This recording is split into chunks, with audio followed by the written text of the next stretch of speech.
सावरिया सरकार की। भगवान कृष्ण बलराम रथ में बैठे हैं, नंद बाबा और कुछ गोप छकड़ा लेकर के साथ में मथुरा की तरफ आगे बढ़ रहे हैं। और जब मथुरा में नंद बाबा कन्हैया पहुंच जाते हैं तो कन्हैया नंद बाबा को कहते हैं कि बाबा हम जरा मथुरा नगरी को देख के आते हैं। तो नंद बाबा ने कहा कन्हैया सोच समझ के जाना यहाँ, क्यों? ये अपनी नगरी नहीं है, अपने बाल गोपाल यहाँ नहीं है। क्योंकि भगवान को क्या कहते हैं? मक्खन चोर। कभी इधर उधर की कोई चीज उठाने लग जाए या कोई ऐसी हरकत करने लग जाओ तुम बाजार में जाते हुए, तो ऐसी हरकत यहाँ नहीं चलेगी। क्योंकि यहाँ राजा क्या है, थोड़ा अच्छा नहीं है। कंस यहाँ का राजा है। आज भी देखो कोई मामा अच्छा नहीं हो तो क्या कहते हैं? ये तो कंस है। मामा भी नहीं, सीधा यही कहेंगे मामा, कंस मामा है तेरा। तो अच्छा मामा हो तो मामा ही कहेंगे, नहीं तो उसको आज भी इसी नाम से, दुराचरण कोई करता है तो उसे रावण का नाम दे देते हैं। तो आज भी उनके बुराई के रूप में कायम है। उनको कुछ नहीं था, कंस को मृत्यु का भय था। ये भय तो सबको है, बताओ किसको नहीं है? सबके मन में ये है कि हमारी मौत आएगी, अंतिम समय पता नहीं कैसा होगा। और कोई घबराने की बात नहीं है, कन्हैया अपना ही है। हम उस परम पिता की संतान हैं, हमें डरने की कोई बात नहीं। मरने के बाद भी उसी के पास जाएंगे, डर की कोई बात नहीं। जब अपने ही घर जाना हो तो डरना किस बात का? एक बार की बात है कि एक माँ अपनी बेटी को रोज कहती कि बेटी ठीक से काम कर ले, तुझे अगले घर जाना है। आज भी कहती है माताएं, बेटी तू ठीक से काम कर, नहीं मुझे बुराई दिलाएगी, तुझे अगले घर जाना है। तो एक दिन लड़की को गुस्सा आया और उसने अपनी माँ से कहा कि माँ तू मुझे ये बता कि तेरा घर कौन सा है, तू अपना घर बता। बोली मेरा घर तो यही है जहां मैं हूं। बोली फिर मेरे को रोज यूं क्यों कहती है कि तुझे पराए घर जाना है? तो मुझे ये कहा कर तुझे तेरे घर में जाना है, पराया घर तो मेरे लिए ये है। ऐसे ही मरने के बाद है, वो घर हमारा ही है जहां हमें जाना है। तो डरने की इसमें भी कोई बात नहीं। हाँ, यमराज का भय दिखाते हैं हमारे गरुड़ पुराण में। भय इसलिए दिखाते हैं कि कोई प्रेम से भगवान को ना याद करे तो वो थोड़ा सा भय से भगवान को याद करे। आप भी, आपका बच्चा भोजन नहीं करता तो आप प्यार से खिलाओगे, नहीं खाता तो क्या कहोगे? भूत आ जाएगा, बिल्ली आ जाएगी, कौवा आ जाएगा, तो उसको डरा करके खिलाते हो। तो ऐसा ही गरुड़ पुराण में ऐसी कोई बात है, ऐसा है नहीं, परंतु सिर्फ भय बढ़ाने के लिए कि तुम चुगली करोगे तो छिपकली बन जाओगे, दीवार के ही चिपके रहोगे। तो ये सारी बातें इसीलिए उसमें ये सारी बातें बताई कि कभी ऐसा किया तो हमारे साथ ऐसा ना हो जाए। जैसे नारायण नारायण नारायण, श्रीमन नारायण नारायण नारायण, भजमति नारायण नारायण नारायण, भजमति नारायण नारायण नारायण, श्रीमन नारायण नारायण नारायण। तो भगवान कृष्ण और बलराम नंद बाबा को ये कह करके चल पड़े मथुरा नगरी की तरफ। बहुत अच्छा प्रसंग है ये, ध्यान से सुने। तो मथुरा नगरी की तरफ जा रहे हैं। सबसे पहले तो उन्हें एक धोबी मिलता है। रजत, रजत कहते हैं संस्कृत में, धोबी मिलता है। धोबी को कन्हैया कहते हैं कि कहाँ जा रहे हो इतने सारे कपड़े लेकर के, तनिक हमें दे दो। हर आदमी अपने स्वभाव से मजबूर होता है, तो कन्हैया भी जो गोप गोपियों के यहाँ करते थे उस बात से मजबूर थे। तो उन्होंने कहा कि दिखाओ कैसे कपड़े हैं। तो उस मेन जो धोबी था उसने कपड़े देने से मना तो किया, साथ में ये भी कहा तुम ठहरे ग्वाले और ये कपड़े तो कंस के हैं, तुम्हें ना तो ठीक से पहनने आते, तुम तो बस जो पहन रहे हो वही ठीक है, तुम्हें कुछ नहीं आता। कन्हैया ने एक गुस्सा मारा, वो गया परलोक में और सारे के सारे जितने रजत धोबी वहां थे सारे कपड़े छोड़ करके वहां से भाग गए। बोलिए कृष्ण कन्हैया लाल की जय, सावरिया सरकार की जय हो। कन्हैया ने कहा सारे गोपों को, बोला पहन लो ये, उठाओ कपड़े पहनो, बोला और थोड़े से आगे चले, उनके उल्टे उल्टे पहनने कहा राज दरबार के कपड़े देखे भी नहीं, पहनेंगे कैसे। तो वो थोड़ा आगे बढ़ते हैं तो एक दर्जी मिलता है। दर्जी बहुत अच्छे स्वभाव का, बहुत अच्छा। भगवान के सामने यदि झुक करके कोई आया है तो उस भक्त की रक्षा की है और उसको अपनी शरण में लिया है, और जो अकड़ के भी आया है और मुक्ति उसको भी प्रदान की है। जैसे धोबी आया, दर्जी नम्र निवेदन कर रहा है कि कन्हैया आपके ये कपड़े मैं क्या आपके नाप के बना दूं, अगर आपकी आज्ञा हो। तो कन्हैया ने कहा ठीक है। तो दर्जी ने सारे कपड़े सब ग्वालों के साइज के बना दिए। बोलिए कृष्ण कन्हैया सावरिया सरकार की जय। साइज के कपड़े पहन लिए उन्होंने। अब वो बाजार में से, मथुरा में से चल रहे हैं, लोग दर्शन कर रहे हैं, अट्टारियों में से देख रही हैं, ग्वाल बाल सारे देख रहे हैं, वहाँ की नारियां देख रही हैं। वो कह रही है हमारा जीवन तो क्या हो गया है, धन्य हो गया। बड़े खुश है सारे। थोड़ा सा आगे बढ़ते हैं तो कुब्जा मिलती है।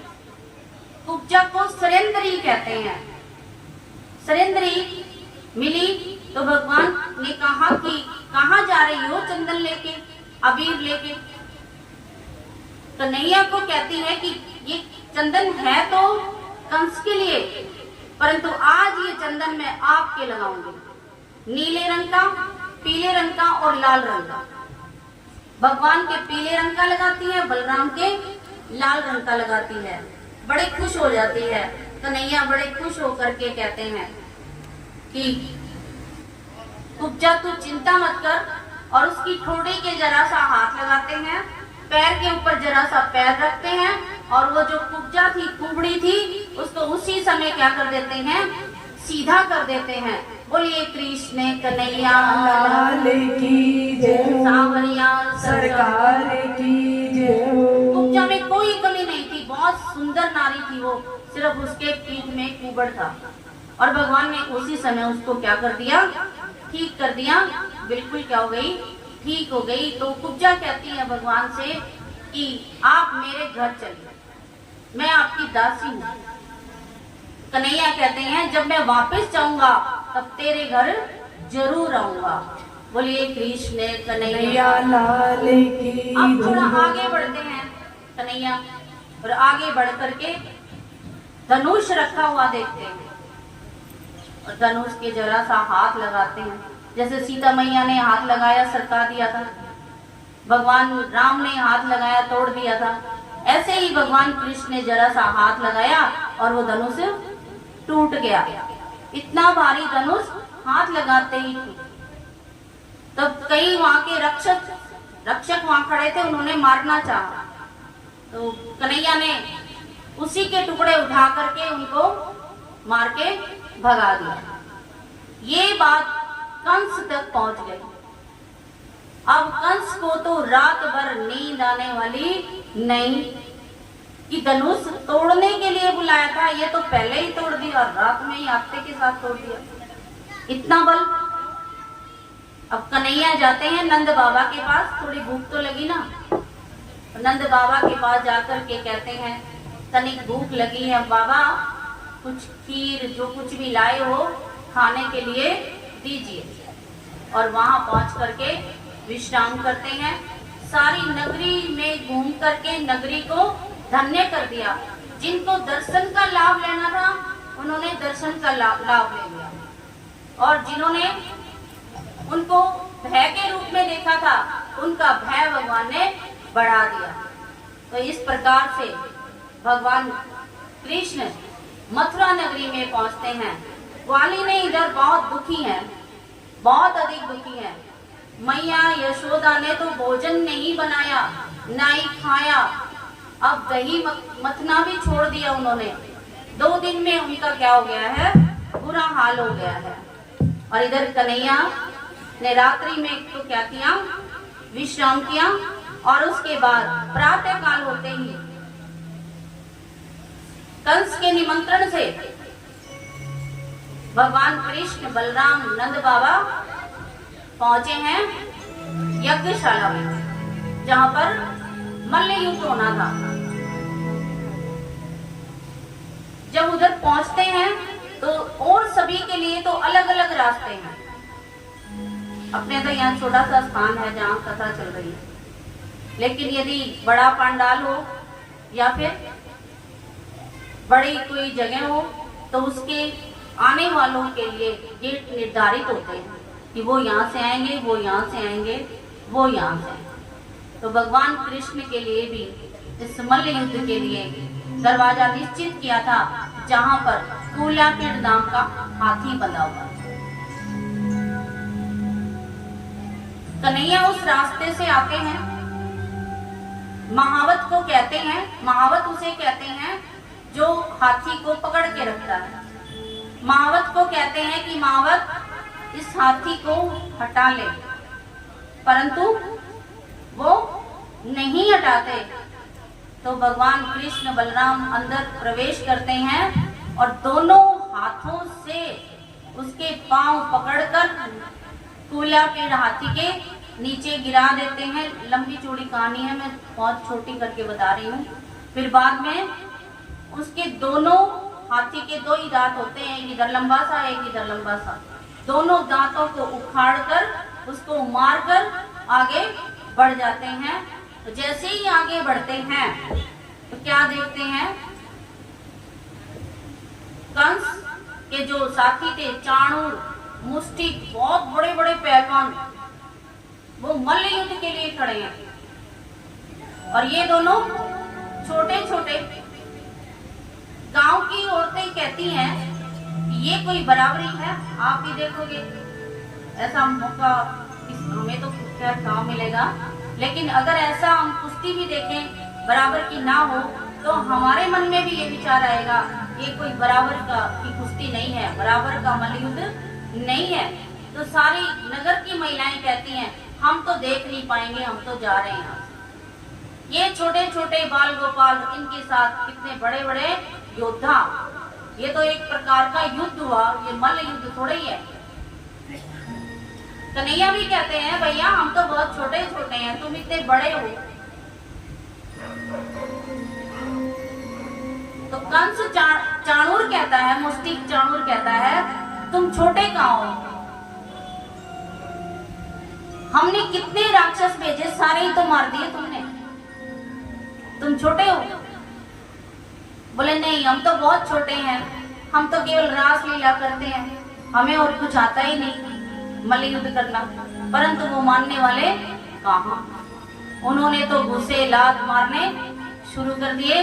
फिर तो बलराम जी ने अपनी गदा से और भगवान कृष्ण ने अपने हाथों से उन दोनों की क्या कर दी, उनको देवलोक में पहुंचा दिया। ऐसे ही शल तोषल नाम के वहां थे, उनको भी अपने लोक में पहुंचा दिया। बोलिए कृष्ण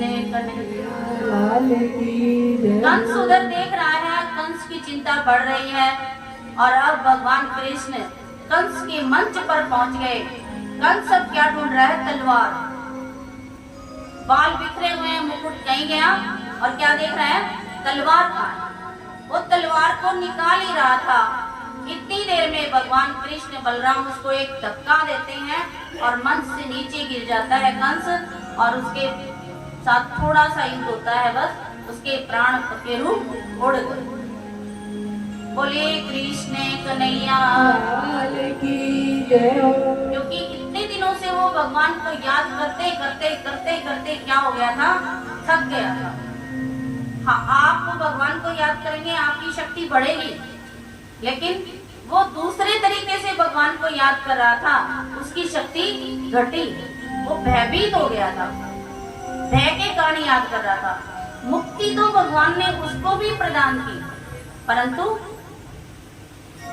भक्तों के अंदर तो भगवान की भक्ति बढ़ जाएगी। और राक्षस के अंदर भय के कारण कम हो गई थी, उसकी मृत्यु जल्दी ही हो गई। उसके प्राण पखेरु, उसके 7-8 भाई थे, वो भी युद्ध करने के लिए आए। भगवान ने उनको भी वही गति प्रदान की जो कंस को प्रदान की। और कंस की 2 पत्नियां थी, आपती और प्राप्ति, जो जरासंध की बेटी थी। उन्होंने ये नहीं कहा कंस को कि कृष्ण ने मार दिया, उन्होंने उस समय यही कहा तुम अपने कर्मों के कारण मारे गए। हमने काफी मना किया था कि तुम उनसे क्या मत करो, द्वेष मत करो। वो संसार के रक्षक है, भक्षक नहीं है, परंतु तुम माने नहीं। सबसे पहले भगवान कृष्ण ने क्या किया होगा कंस को मार के? आप बताओ ये बात। हमारे 3 ही पूजनीय हैं संसार में, माता, पिता और गुरु। इन तीनों की सेवा हमें सदा ही करनी चाहिए, जब भी मौका मिल जाए। सबसे पहले भगवान कृष्ण ने देवकी और वसुदेव को बंधन से मुक्त किया और अपने माता पिता से क्षमा मांगी कि मैं आपके यहाँ जन्म लेकर भी मैं आपकी रक्षा न कर सका, मैया मुझे माफ कर दो। भगवान कृष्ण ने फिर अपने उग्रसेन महाराज को भी बंदी गृह से छुड़वाया और फिर उनको गद्दी पर बिठाया। वो कौन थे उग्रसेन? वसुदेव के पिता, वासुदेव के पिता, वासुदेव के पिताजी थे उग्रसेन महाराज, जो मथुरा की गद्दी पर बैठे हुए थे। सूरसेन, तो इनको बंधन से मुक्त किया, उग्रसेन को भी, सूरसेन को भी, और उनको गद्दी प्रदान की। और प्राप्ति और आपती जो उनकी दोनों पत्नियां थी, वो वहां से नाराज होकर अपने पिता जरासंध के यहाँ चली गई। और जरासंध ने क्रोध में आकर ये निर्णय लिया कि जिसने मेरी बेटियों के पति को मारा है, मैं उसका वध करूं। तो इधर से जरासंध ने मथुरा पर चढ़ाई करने के लिए क्या बना लिया? प्रोग्राम मन में बना लिया। और कितनी सारी 27 अक्षौहिणी सेना ली उसने साथ में, और वो युद्ध के लिए मथुरा नगरी में आ जाते। ये थोड़ी सी बात तो जरूरी बतानी है, क्योंकि विवाह से पहले भगवान कृष्ण मथुरा नगरी में जाएंगे, द्वारिका धाम की स्थापना करके द्वारिका में जाएंगे, तभी उनका विवाह निश्चित है। Please like and share.